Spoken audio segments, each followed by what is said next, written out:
Brian Draper nació en 1990, en Sandy, Utah. Más tarde, su familia se mudó a Pocatello, Idaho. Allí asistió a la preparatoria Pocatello High School. Torrey Adamczyk nació el 14 de junio de 1990 en Pocatello y también estudiaba en la misma escuela. Ambos estaban en su tercer año de preparatoria cuando ocurrió el crimen. Los dos eran fanáticos de las películas de terror, especialmente de la saga Scream. Con frecuencia grababan videos hablando de sus escenas favoritas. En esos videos decían que querían recrear algo similar en la vida real. Esa idea fue lo que impulsó sus acciones posteriores. El 22 de septiembre de 2006, Cassie Jo Stoddart, de 16 años, estaba en la casa de sus tíos en Pocatello. Se quedaría allí para cuidar la casa mientras ellos estaban fuera. Esa noche, Draper y Adamczyk aparecieron diciendo que querían ver una película con ella. Pasaron un rato juntos y luego se fueron, pero más tarde regresaron, esta vez con máscaras y portando objetos cortantes. Antes de volver, ya habían cortado la electricidad manipulando la caja de fusibles. Su plan era asustarla. Cuando Cassie bajó al sótano para revisar los fusibles, ellos la atacaron con sus armas filosas en múltiples ocasiones. 2 días después, sus familiares la encontraron sin vida.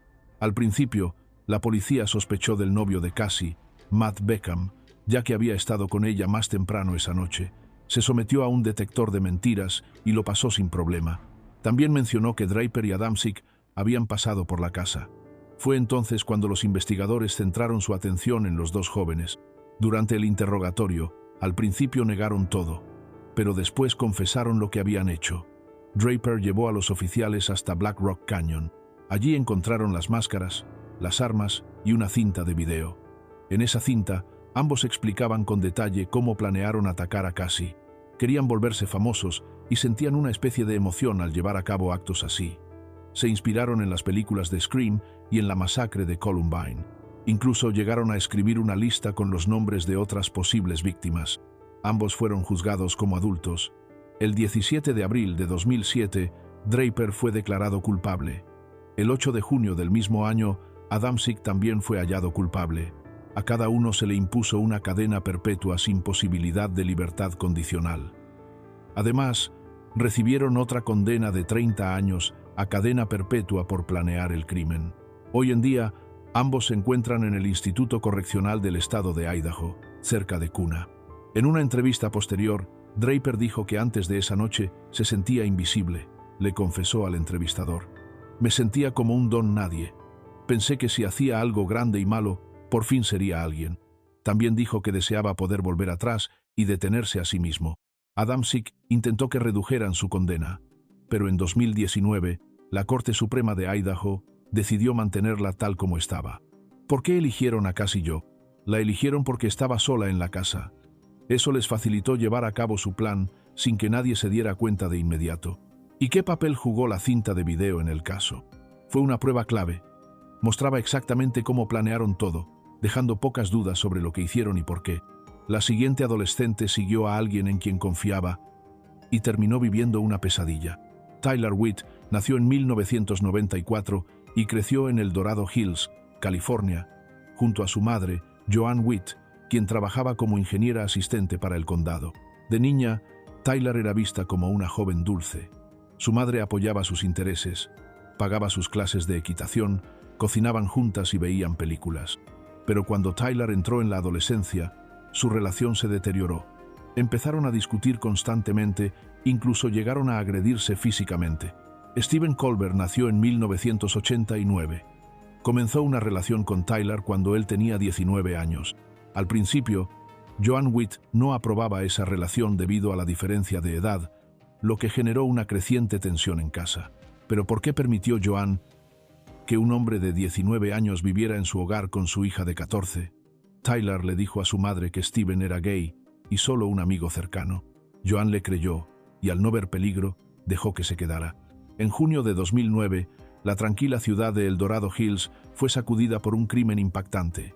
Joanne Witt, de 47 años, fue brutalmente asesinada. Los responsables fueron su propia hija, Tyler, de 14 años, y Stephen Colbert. Joanne ya les había advertido que se alejaran el uno del otro. Un día, encontró el diario personal de Tyler, donde la joven relataba momentos íntimos con Stephen. Alarmada, Joan denunció a Steven ante la policía por mantener una relación ilegal con una menor. Tyler y Steven se sintieron acorralados. Estaban decididos a seguir juntos, sin importar las consecuencias. Entonces tomaron una decisión extrema: evitar que Joan pudiera declarar en su contra. Planearon todo como si fuera una trágica historia de amor, citando incluso a una famosa pareja ficticia como inspiración. La noche del 11 de junio, Tyler colocó pastillas para dormir en la bebida de su madre. Cuando Joan se quedó dormida, Steven entró en la habitación. Juntos la apuñalaron 20 veces. Joan nunca despertó. Luego huyeron a San Francisco. Mezclaron veneno para ratas en cereales y pastel con la intención de quitarse la vida. El 16 de junio, la policía los encontró en un centro comercial en San Bruno y los detuvo. Los compañeros de trabajo de Joan comenzaron a preocuparse cuando no fue a trabajar. El 13 de junio, agentes ingresaron a su casa y encontraron su cuerpo. Los investigadores rápidamente centraron su atención en Tyler y Steven. Entre sus pertenencias, hallaron una nota donde describían su plan de envenenamiento, además de la mezcla de cereal con veneno. Durante los interrogatorios, Tyler al principio lo negó todo. Steven, en cambio, parecía más preocupado por lo que le pudiera pasar a Tyler que por sí mismo.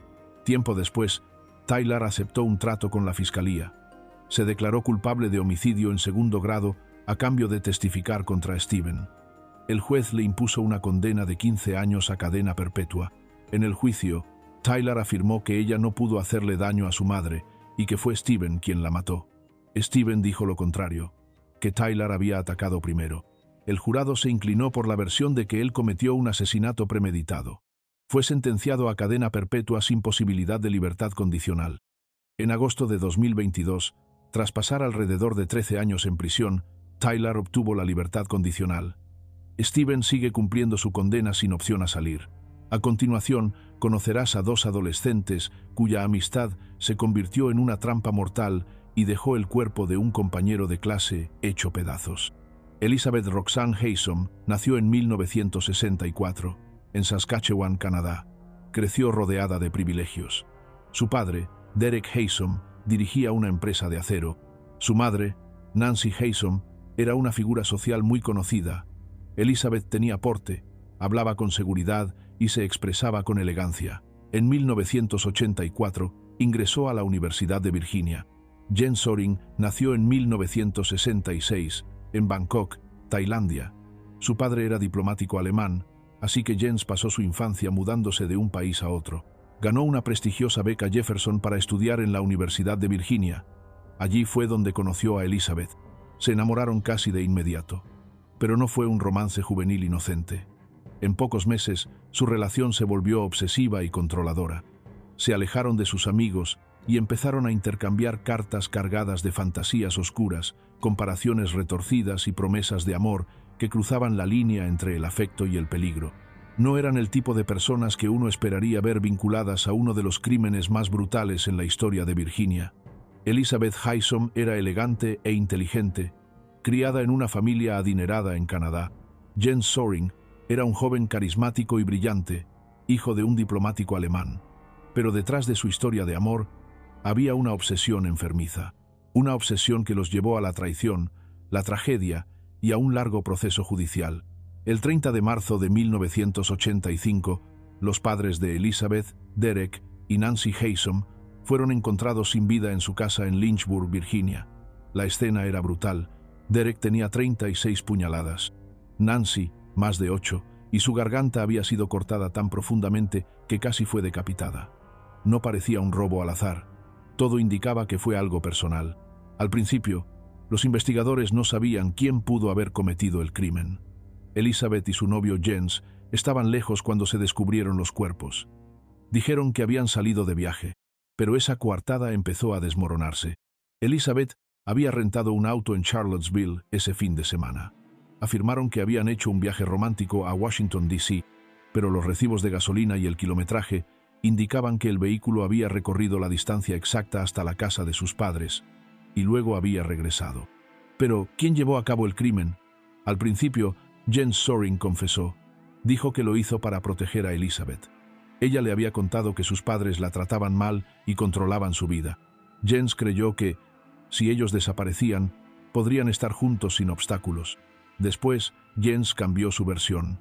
Afirmó que había mentido para proteger a Elizabeth y pensó que sus conexiones familiares le conseguirían un trato especial.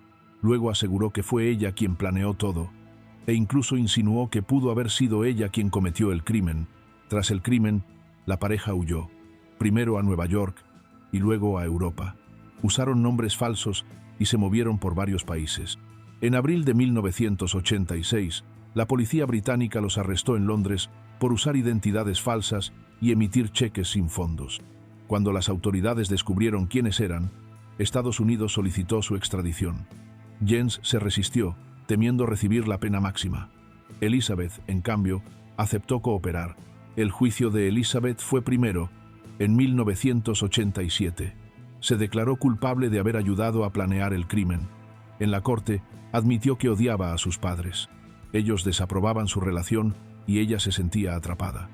El juez le impuso una sentencia de 90 años en prisión, 45 por cada uno de sus padres. La batalla legal de Jens por evitar la extradición duró hasta 1990, cuando se llegó a un acuerdo que le garantizaba no enfrentar la pena capital. Su juicio en Virginia fue intenso.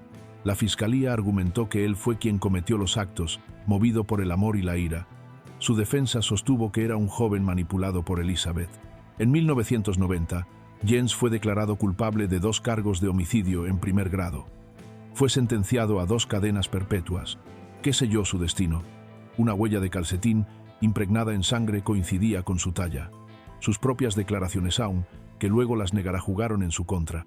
Y las cartas personales entre Jens y Elizabeth revelaban a una pareja atrapada en una fantasía peligrosa. No había ADN que lo vinculara directamente con la escena, pero el resto de las pruebas, sumadas a sus palabras, convencieron al jurado. Con los años, Jens luchó por limpiar su nombre. Dijo que solo mintió para proteger a Elizabeth. Algunos periodistas y exoficiales de policía le creyeron. Señalaron posibles errores en el manejo de pruebas y un jurado predispuesto. En 2017, pruebas modernas hechas en la escena no coincidieron con su ADN, pero las autoridades del Estado afirmaron que el conjunto del caso aún lo señalaba como culpable. Elizabeth nunca cambió su versión. Siempre sostuvo que no estuvo en la casa esa noche, aunque admitió haber ayudado a planearlo. Después de cumplir 33 años, ambos obtuvieron la libertad condicional en 2019 y fueron enviados de regreso a sus países. Elizabeth volvió a Canadá. Jens fue deportado a Alemania. Ninguno puede regresar a Estados Unidos. Al salir, Jens declaró: «Estoy agradecido de volver a casa, pero dejo una parte de mí en Virginia con quienes me apoyaron». Desde entonces, Elizabeth ha evitado toda atención pública. Incluso hoy, muchos se siguen preguntando, ¿fue Jens un joven enamorado que fue arrastrado por ella? ¿O siempre tuvo la intención? ¿Fue Elizabeth quien realmente ideó todo? ¿O su plan se salió de control? Lo único que sabemos es que 2 jóvenes cayeron en una obsesión peligrosa. Sus decisiones costaron 2 vidas, los llevaron a pasar décadas tras las rejas, y dejaron un caso que aún hoy sigue generando debate. El siguiente caso parecía ser el de otra pareja adolescente cualquiera, hasta que sus nombres se vincularon con 11 cuerpos en 2 estados. Charles Starkweather nació el 24 de noviembre de 1938 en Lincoln, Nebraska. Fue el tercero de 7 hijos en una familia trabajadora. La vida no fue fácil para él. Tenía problemas del habla y en la escuela solían burlarse de él. Admiraba al actor James Dean y pronto empezó a imitar su estilo rebelde y su actitud desafiante. Caril Ann Fugat nació 5 años después, el 30 de julio de 1943, también en Lincoln. Conoció a Charles en 1956, cuando tenía apenas 13 años. Comenzaron a salir poco después. Con el tiempo, la relación se volvió más intensa y más desequilibrada. Charles empezó a mostrarse posesivo y controlador. En el invierno de 1958, algo cambió. Los 2 adolescentes iniciaron un camino oscuro que conmocionaría al país. Charles tenía 19 años. Caril, solo 14. Lo que vino después fue una cadena de tragedias que cobró la vida de 11 personas entre Nebraska y Wyoming. Todo comenzó el 21 de enero de 1958. Charles fue a la casa de Caril y tuvo una fuerte discusión con su madre y su padrastro. La situación terminó en tragedia. Incluso la hermanita de Caril, de apenas 2 años, perdió la vida. Charles afirmó que Caril lo apoyó. Ella, en cambio, dijo que él no le permitió salir ni pedir ayuda y que la amenazó para que guardara silencio. Durante la semana siguiente, la pareja dejó 7 víctimas más a su paso mientras viajaban de un pueblo a otro sembrando miedo y dejando comunidades destrozadas por donde pasaban. La masacre llegó a su fin el 29 de enero de 1958. Para entonces, Charles y Caril llevaban más de una semana huyendo. Habían matado, robado autos y mantenido a todo el estado en vilo. Pero su tiempo en libertad se estaba acabando. Ese día, se toparon con un ranchero local llamado Merle Collison, cerca de Douglas, Wyoming.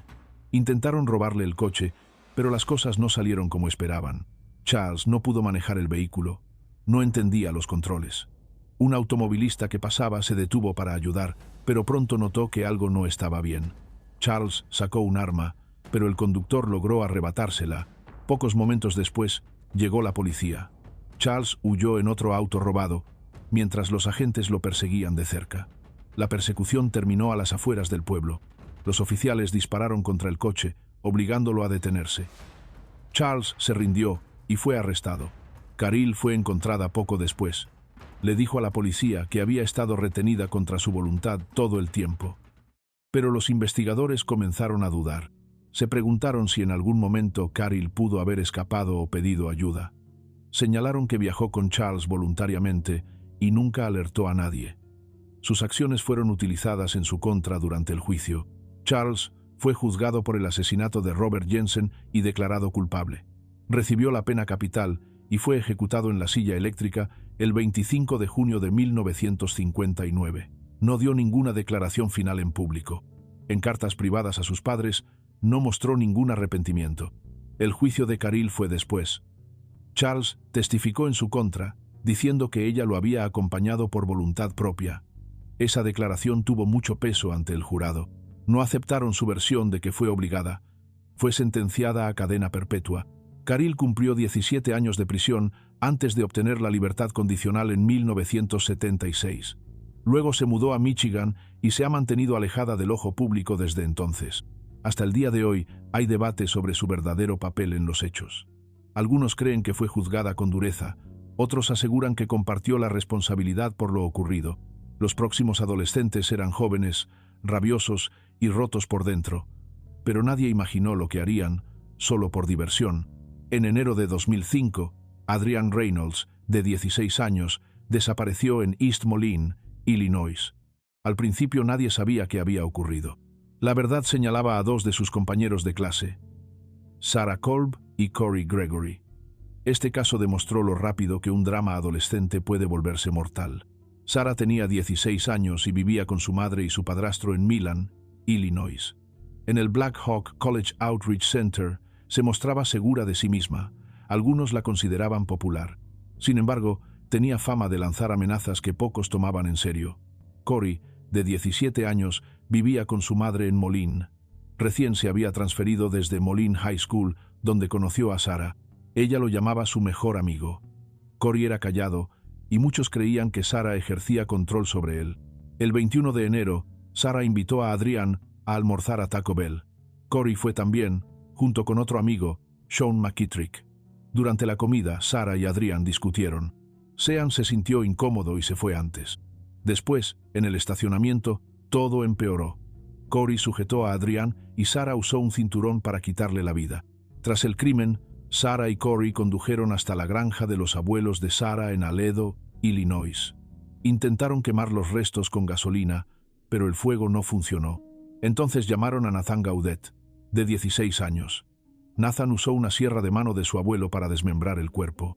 Los 3 colocaron las partes en bolsas de basura y más tarde las arrojaron en el Black Hawk State Historic Site. Los padres de Adrian avisaron a la policía cuando ella no volvió a casa ni se presentó a su turno en Checkers. El 26 de enero, Corey condujo a los agentes hasta el lugar donde yacían los restos. Sarah y Corey fueron arrestados y acusados de homicidio en primer grado y ocultamiento de cadáver. Sarah fue juzgada en octubre de 2005. El jurado no logró un veredicto unánime y el juez declaró juicio nulo. En febrero de 2006 enfrentó un nuevo proceso y fue hallada culpable de todos los cargos. El juez le impuso 48 años por el homicidio y 5 años más por ocultar los restos, penas que debe cumplir de forma consecutiva.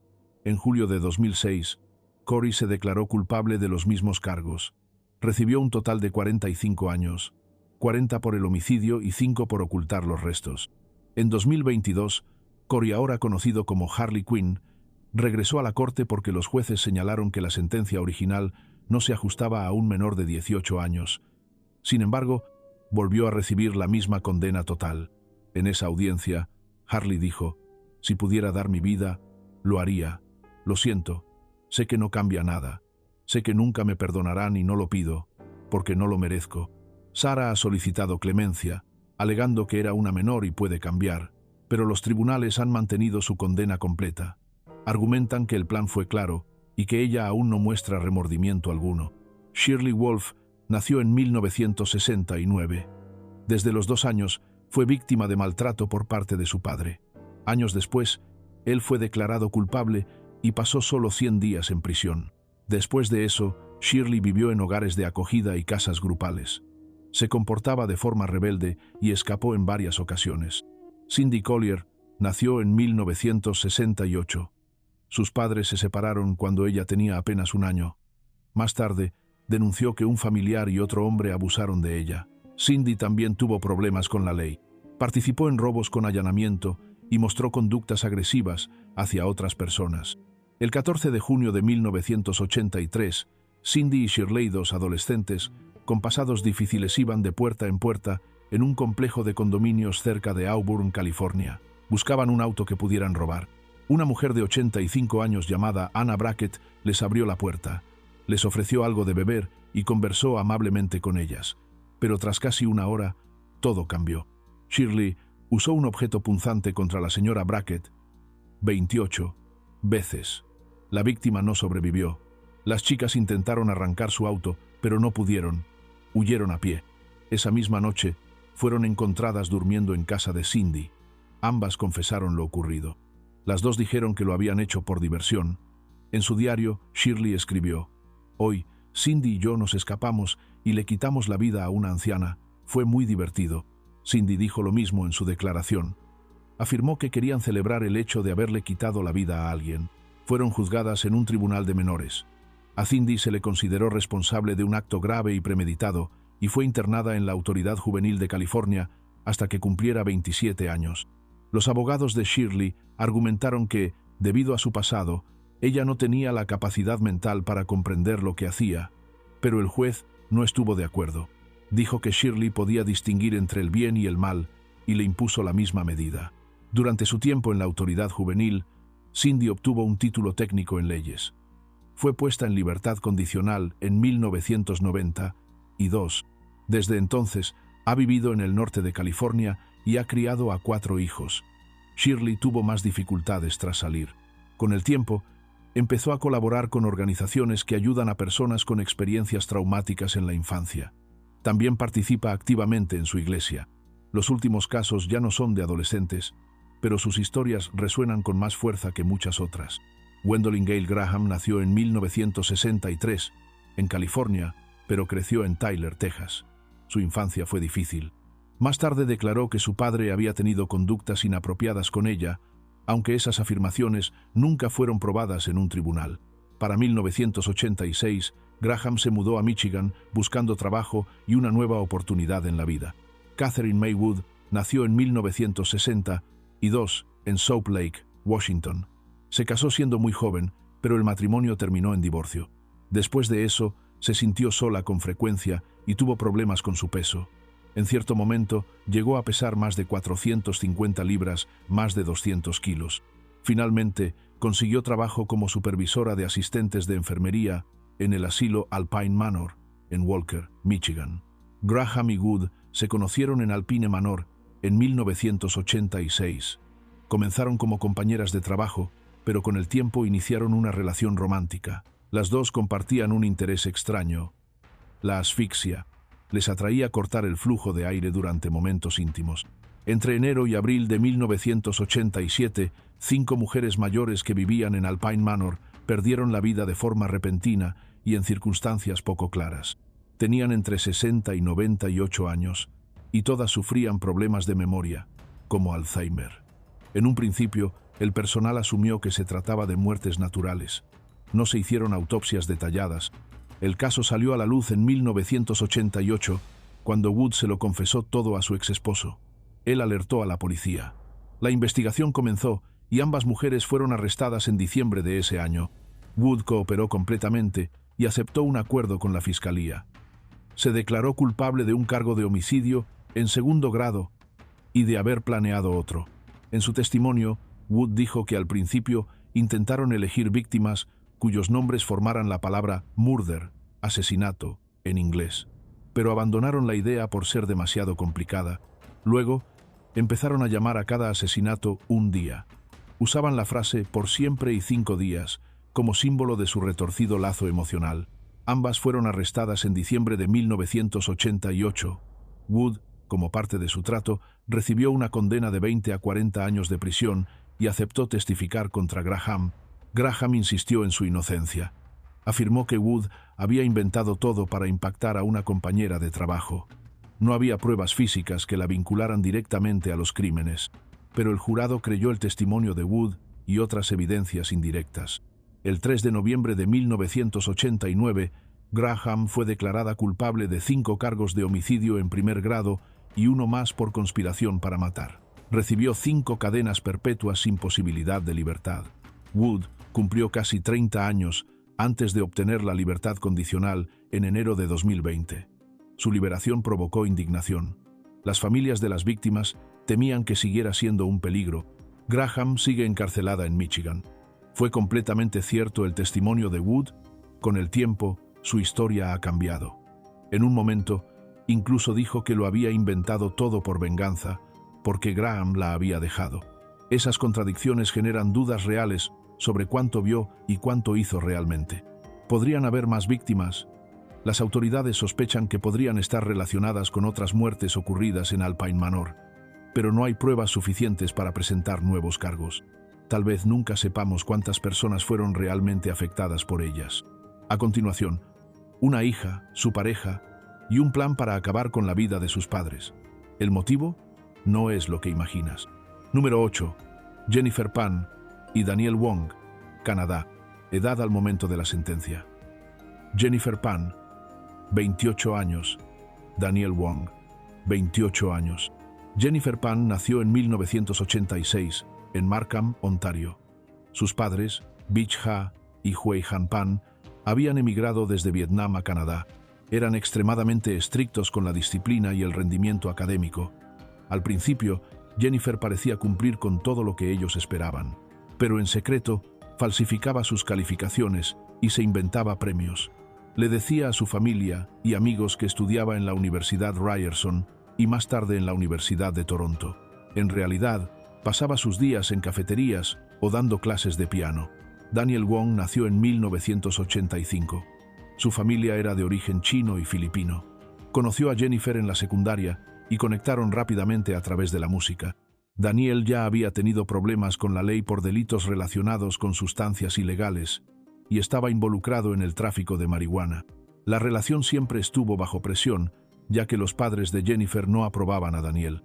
En 2010, cuando descubrieron todas las mentiras de su hija, le prohibieron verlo y la sometieron a estrictas reglas. Eso llevó a Jennifer a contemplar algo extremo. A principios de ese año, Jennifer y Daniel retomaron contacto y comenzaron a planear cómo acabar con la vida de sus padres.